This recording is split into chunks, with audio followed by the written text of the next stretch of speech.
It's happening now. It will decide the fate of humanity. The time to choose sides has come. We are the resistance. We are the Infowar.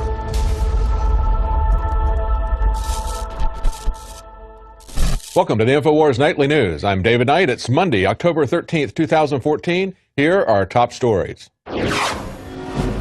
Tonight, secret weapons, fake badges, and the Pentagon. Then, protective clothing fails to save the latest Ebola victim. And the Clintons' attempt to register militias like sex offenders. That's next on the Infowars Nightly News. Bill Clinton, admittedly, I saw the numbers a few months ago, more than half the tens of millions he raises a year with his charity goes for his fleet of private jets. Well, of course, yesterday we learned that now we have a second Ebola patient in the United States. The first time it's been transmitted within the United States. And this was to a healthcare worker who was wearing protective clothing. She was wearing a full protective gown, gloves, and face shields as she cared for Mr. Duncan. Now, the Chief Clinical Officer, Dr. David Vargas, said this individual was following full CDC guidelines. We're very concerned. We're all concerned. The first response from the CDC appeared to throw blame on the staff there, saying they didn't believe that protocols had been followed. And of course, we've seen this in Spain as well, but this is what American nurses had to say. When the nurses become infected, they are blamed for not following the protocols. That is not going to work. And of course, as it spread in Spain, they criticized healthcare workers, threw them under the bus, but they weren't having any of it. They threw their surgical gloves at the health officials who were criticizing them. Now, take a look at the local healthcare official, Judge Jenkins, who's really in charge of the response there in Dallas. Look at the difference and where he was about a week or so ago as he addressed people and told them about how he had gone into the apartment. He stayed with the people, he transported them, and he was at a press conference wearing the same shirt. Here's that clip from a week ago. I'm wearing the same shirt I was when I was in the car with that family. If there were any risk, I would not expose myself or my family. So that was about a week ago. Look at the difference in tone yesterday as he announced that it has spread. The people that were self-monitoring, all of whom are healthcare professionals, will now be monitored twice daily by epidemiologists and interviewed today by a CDC epidemiologist. Now, what he eventually got around to saying was that 48 healthcare workers that they previously didn't consider to be a high enough risk to monitor, they are going to start monitoring them now. We also learned from the Telegraph that when the nurse went to the emergency room, she was waiting for 90 minutes before they put her in treatment. Now, the CDC chief is also changing his tone. He says that they now need to rethink how they're going to address infection control as the outbreak of the deadly virus has spread. They're going to have a new strategy, evidently. I wasn't aware that they had a strategy. Do they have any way that they're planning to contain this? Of course, there is no treatment for it. There's not any cure. All they can do is provide some medical care, and we're severely limited in that, but they're going to rethink this. I would like to know what their strategy is if they really, in fact, have one. We haven't even heard mistakes have been made. They haven't even got that far. We certainly haven't heard a coherent strategy. We've seen them issuing quarantine orders and then going into the apartment and then walking into a press conference afterwards. That's the kind of inconsistency that we've seen as it looks like they're trying to spread this. Now, the WHO is saying that Ebola is the modern era's worst health emergency. They say that economic disruptions can be curbed if people are adequately informed to prevent irrational moves to dodge infection. That's right. We don't want you trying to do anything that's going to harm the economy in order to save yourself from catching Ebola. See, their priorities are really the economy. It's really keeping continuity of government. They don't really care if the public comes down with a massive pandemic because, of course, population control has always been a goal. So they're looking at this, and we see from the World Bank, we also see from foreign policy, that what they're really concerned about is not the public. The World Bank has said that 90% of economic costs of any outbreak, quote, come from irrational and disorganized efforts of the public to avoid infection. Yeah, that would be irrational to try to avoid infection. They say we're seeing right now how this virus can disrupt economies and societies around the world. Adequately educating the public, they say, was a good defense strategy and would allow governments to prevent economic disruptions. Well, they're not really trying to educate the public. They're basically giving us happy face news, a Pollyanna version of the Ebola outbreak. Take a look at what's happened just today. We had a flight come in today from the Emirates that has been quarantined at the Boston airport, Logan Airport.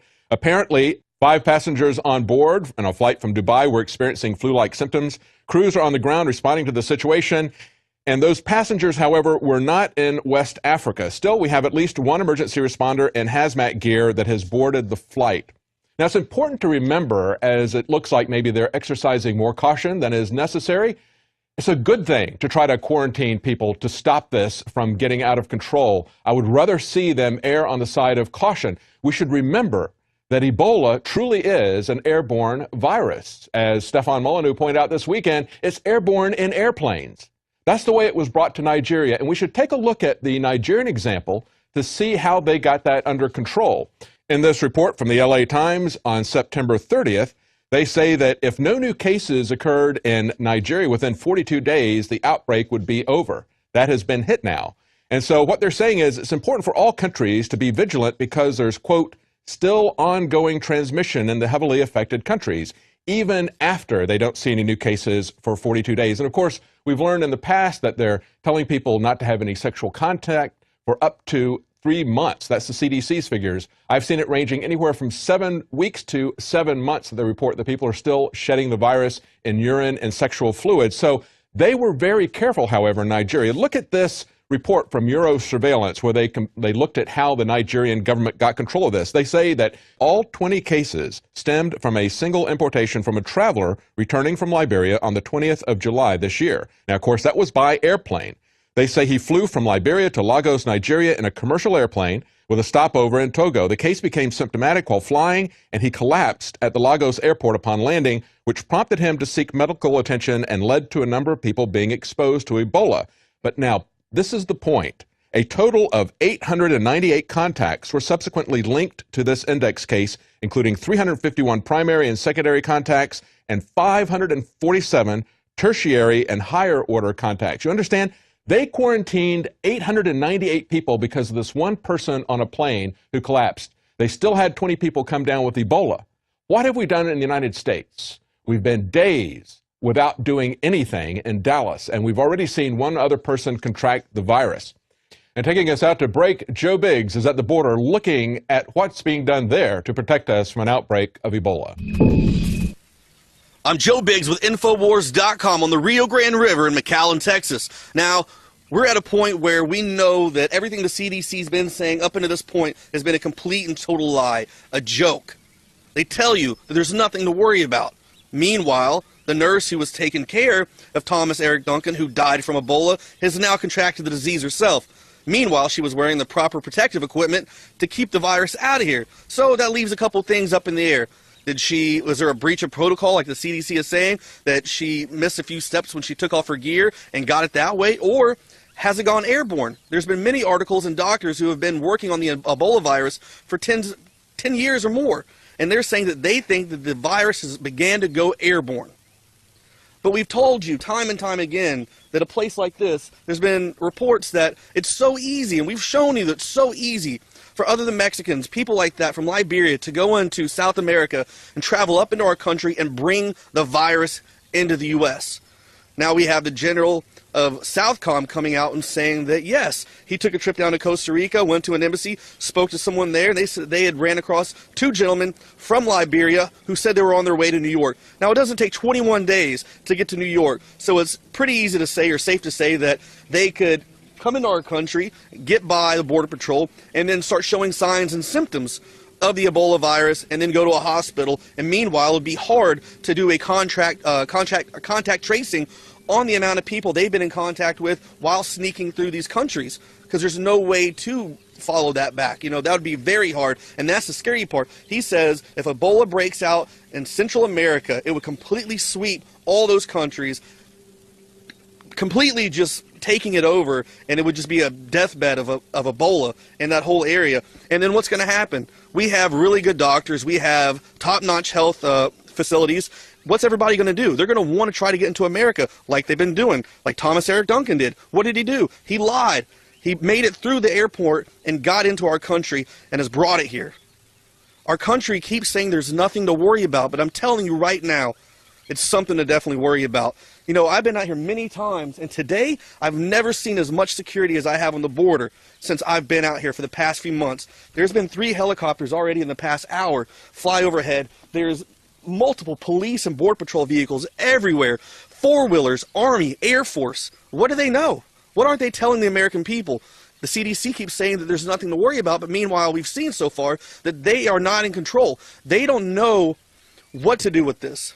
They're not being professional. They're not telling us the truth about what's going on. And their ego is so big that people are slipping up. They're not passing down the information about how to protect people to the lower tier people, to the EMT guy, to the ambulance driver, things like that. So what's going on? Is this a huge legitimate threat? Are we going to die of Ebola? Or is this another false flag? Is this an attempt to scare Americans into wanting to take these vaccinations that Big Pharma is pushing, to go get the flu shot that you normally wouldn't take or you'd be scared to take because you know of all the bad things that are in the shot? The mercury, the metals, things like that that should not be in your body. Things that most of the time people have very large allergic reactions to. The times that I've taken that stuff, it makes me very sick. So what is going on here? What are they telling us? What aren't they telling us? So you got to stay informed and stay up to date. Continue to go on Infowars.com. Listen to Alex Jones, and then don't even listen to us. Take the information we give you, take the disinformation that the Center for Disease and Confusion is saying, watch Fox News and all that, and compare. Go do your own research. Stop being lazy. Don't let us tell you what's going on. Listen to what we have to say because we're out here on the front lines bringing you information. But take that, do your own research, come up with it, come up with your own idea of what you think's going on, and let us know on the videos in the comments. Is this something that you're really scared about? I know a lot of people that I've talked to thus far, I would say it's about 50-50. You know, some people saying that, yeah, this is a legitimate threat, I'm kind of scared about it. Most people I've talked to, it's parents who say they're more worried about their kids than anything. They're scared because the lack of security, the lack of the information being passed on to the doctors and schools and at small medical facilities. So it's a big thing to worry about. So don't get scared, don't go crazy out of your mind, but just be informed. There's nothing wrong with that. Listen to what has to be said and try to make your own decision and protect yourself and your family, because that's all that matters at the end of the day. I'm Joe Biggs with Infowars.com.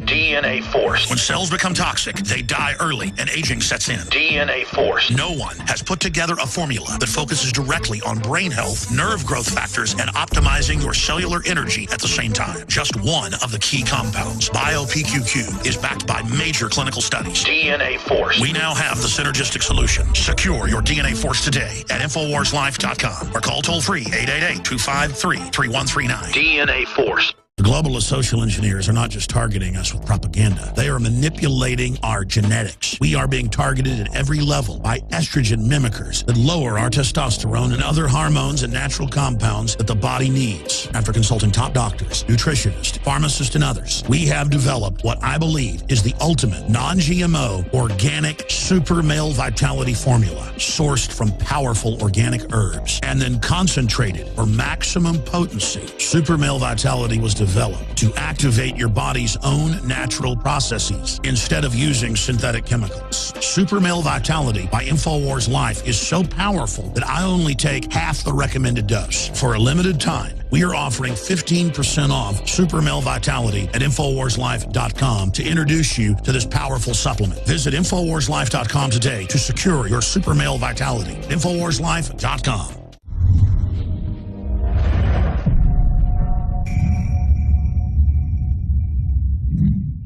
Did Chris Brown just endorse Endgame? Earlier today, the R&B singer tweeted out his thoughts on the current Ebola pandemic, calling it a form of population control.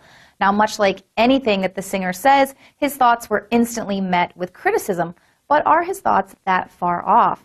Now, earlier this month, Nation of Islam leader Louis Farrakhan also spoke out about Ebola, calling it a form of population control. He specifically said Ebola, like AIDS, was designed to kill black people. We've reported extensively on the elite's obsession with eugenics, which is, of course, the idea that the world should be culled of its less desirables. Now there is its current day incarnation, population control, which the elites have been obsessed with for more than 100 years. Take into account the National Security Study Memorandum 200. It was completed in December 1974 under the direction of Henry Kissinger. It outlined the implications of worldwide population growth for U.S. security and overseas interests. The policy gives paramount importance to population control measures in countries that the U.S. would seek to exploit their resources. And in 2006, Dr. Eric Pianka, a biologist based at the University of Texas in Austin, advocated the need to exterminate 90% of the world's population through the airborne Ebola virus. And we cover all of this, eugenics and these race-specific population control measures, extensively in our documentary, Endgame. In the draft copy of the United Nations Global Biodiversity Assessment, it states very clearly that we must reduce the human population from its current level of about 6 billion people down to about 1 billion people. In the 1970s, South Africa developed race-specific bioweapons to target blacks and Asians, and then subsequently sold the technology to Israel in the mid-1980s. In September of 2000, the Project for a New American Century published a document in which Dick Cheney described race-specific bioweapons as politically useful tools. And somebody mentioned, well, why would they want to reduce the human population when that means less money for them? Most people have no idea. They're not after money. They have all the money they need. They're after power. That's their aphrodisiac. Now you can watch Endgame in its entirety for free right here, or you can head over to the InfoWarsStore.com and pick up your own high-quality DVD. But whatever you decide to do, visit Infowars.com, become a subscriber to the Alex Jones YouTube channel. Every day you are going to find the information that you need to fight the New World Order. So thanks for the endorsement, Chris Brown.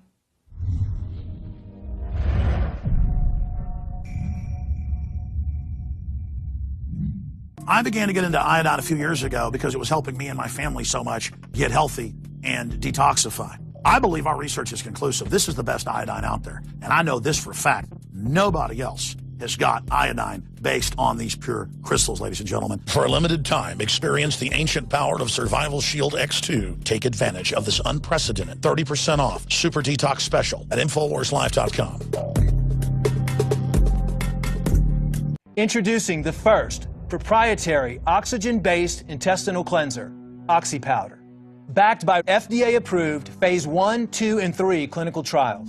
All the toxins from the air, the food, the water, ultimately ends up in the gut or affects the gut. Take your health into your own hands and start cleansing your body today with Oxy Powder. Secure your Oxy Powder today at InfoWarsLife.com. That's InfoWarsLife.com. Does anyone in the federal government really understand what their mission is?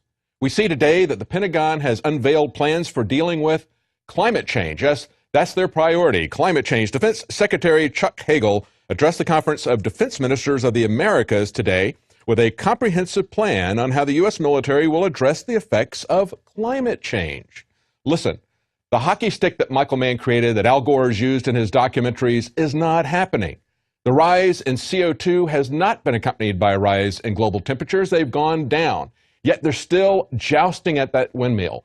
They're still trying to pretend that that's something that's real. We have a real hockey stick emergency, and that's the Ebola outbreak. Yet the military is not the right tool to use there either. Except that when you see that the only tool that you've got is a hammer, everything looks like a nail. We've gone from a situation where every problem in society needs to be addressed by the federal government to a situation where every problem in society needs to be addressed by the military or a militarized police. We got a drug problem? Throw brute force at it. And that's what they're doing now. Now, when we don't understand what the mission is, when we see that back in 2010, for example, remember in 2010, July 2010, we had the head of NASA under Obama saying that his mission was to reach out to Muslims. And so now we see the U.S. military fighting Ebola, fighting climate change, and of course involved in many wars throughout the world. Wars that in many cases are perhaps started by false flags. Have we seen the uncovering of the planning of a false flag in a trial that's going on right now? The Washington Post reports that in a probe of silencers, it leads to a web of Pentagon secrets. They say a criminal investigation has exposed a secret weapons program that was entwined with allegations of a sweetheart contract, fake badges, and trails of destroyed evidence. Now, this is a civilian naval intelligence officer who conspired to manufacture untraceable batch of automatic rifle silencers or suppressors. He conspired with the brother of the directorate, a guy who is a mechanic, an auto mechanic in California, to make 349 suppressors. They say they don't really know what the purpose of this was. Was it really a rogue mission, or was it something just criminal action that these guys were involved in? Now, they work in the Pentagon, and they have, listen to this, a directorate for plans, policy, oversight, and integration. They say the directorate is composed of fewer than 10 civilian employees, most of them retired military personnel. And as one person from the Navy said, I know it sounds goofy, but it was like they were building their own mini law enforcement and intelligence agency. Now, the interesting part of this is that it isn't just this group of people conspiring to secretly make untraceable suppressors. In a pretrial hearing, a defense attorney for the auto mechanic accused the Navy of impeding the investigation by destroying a secret stash of automatic rifles that the silencers were designed to fit. See, the plot thickens. At this point, the Navy is destroying rifles that these silencers are going to be put on. And so they asked the question. Well, of course, the prosecutors there for the government immediately said, stop. This is top secret. They point out that if foreign-made weapons were equipped with unmarked silencers, the source said, the weapons could have been used by U.S. or foreign forces for special operations in other countries without any risk that they would be traced back to the United States. Yes, it looks like the perfect setup for some kind of false flag terrorist event or staging something either domestically or foreign. Remember that it was just about a year ago, it was back in August of 2013, that we reported here at Infowars that the U.S. Army was buying nearly 600,000 Soviet AK-47 magazines, fully loaded. And of course, the U.S. Army doesn't use AK-47s. These were AK-47s that they destroyed as part of that plot. Well, speaking of conspiracy theories and suppressors, let's talk about Dick Cheney. He's doing interviews, and he said in an interview with Bill Kristol, I think 9/11 will turn out to be not nearly as bad as the next mass casualty attack against the U.S., which, if and when it comes, will be something far deadlier than with airline tickets and box cutters. And Cheney also defended the so-called enhanced interrogation techniques, specifically waterboarding, as well as defending the NSA. And then Kristol ended the conversation by thanking Dick Cheney for his model public service. Amazing, absolutely amazing. Now, for the last month, police in Pennsylvania have been looking for someone who entered a police station, killed one police officer, and gravely wounded another. That's understandable. What is not understandable is the lengths that they have gone to. It's undeclared martial law, like we saw in Boston following the bombing there. And a couple of examples. I talk about one person who went out to pick up a pizza and didn't get home until 24 hours later. Another one lost a day's pay because he couldn't leave his home to go to work. The massive police manhunt for suspected cop killer Eric Frein has resulted in unannounced and indefinite roadblocks. A shelter-in-place directive prevented residents from leaving their houses for more than 24 hours at one point, and those who weren't already home could not return. Many people were left to sleep in their cars, and as another report says, they're spending $1.1 million per week to look for this cop killer, using up to 300 troopers. Now, they haven't gone crazy like the cops in L.A. shooting people that don't match any description to this man, but this is something that we should all be very concerned about, to see that they can enact something that's equivalent to martial law. As one lawyer said on his website, he said, just because their brethren was murdered, one of their brethren was murdered, does not give them a right to violate your rights. And that's exactly the point. Well, there was a massive document dump on Friday, a great time to put out something that you don't want people to pick up, especially when there's a lot of news about a pandemic breaking out. This one was about the Clinton White House. They say tens of thousands of pages of previously secret files detailing the inner workings of President Bill Clinton's White House as it struggled with then First Lady Hillary Clinton's high-profile failure on health care reform was released on Friday. This is from Politico. They say the papers show a White House that was unabashed in its desires to manipulate the media through selective leaks and carefully chosen interviews. Now, keep that in mind as we go over one aspect that was released on Friday. They're putting stuff out now that is going to support them with their base. And what we're learning is that they wanted to regulate militia groups. They say in the wake of the Oklahoma City bombing, the Clinton administration considered the possibility of aggressive new regulation of domestic militia groups, including publishing membership lists of such organizations, requiring them to register with the federal government, requiring them to get permission before they could offer paramilitary training. And of course, if you're going to ban people giving quote-unquote paramilitary training, that's something where the definition is pretty malleable, just like assault rifle. It's not very well defined.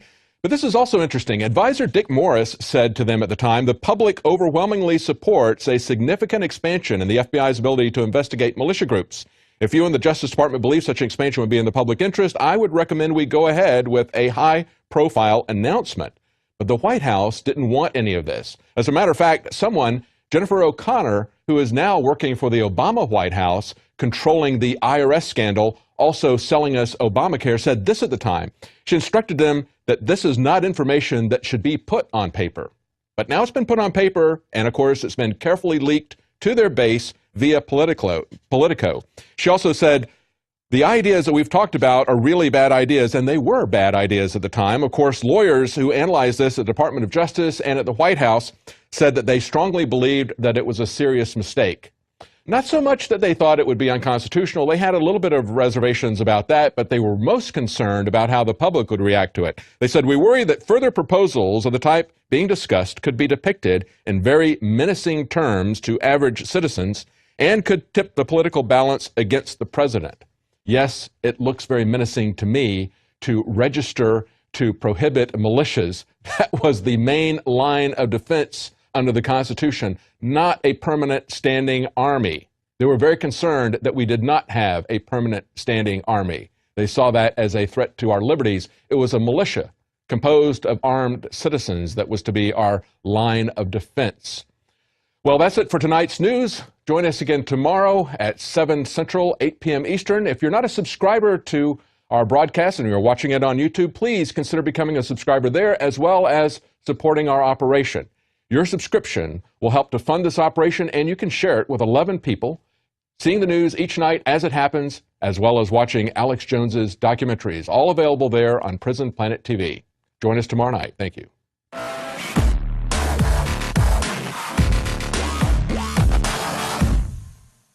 City of Austin tap water versus filtered City of Austin tap water.